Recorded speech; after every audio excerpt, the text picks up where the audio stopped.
Makalipas ang halos isang buwan na pagmamanman at pagkalap ng mga ebidensya, September 6, 2024, kasama ang resibo, nagkasa ng malawakang operasyon ng NBI Cybercrime Division para matimbog ang mga nasa likod ng isang online channel na nambubugaw umano ng mga Pilipina.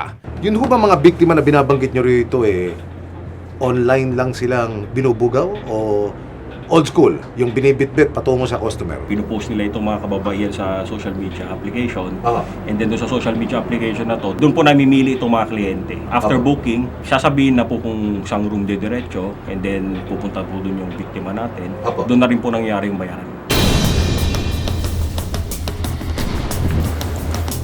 Hindi. Naiyak at halos hindi na makapagsalita ang ilang babae nang pasukin ng mga otoridad ng condo unit na ito sa Pasay City. Mga biktima sila umano ng trafficking na ginagawa online. Relax lang kayo.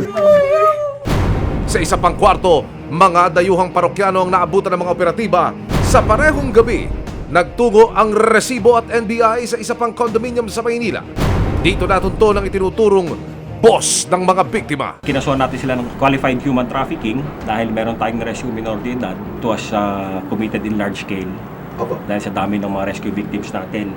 Sinubukan namin kuno ng pahayag ang suspect at iba pang naarestong Chinese nationals, pero tikom ang kanilang mga bibig.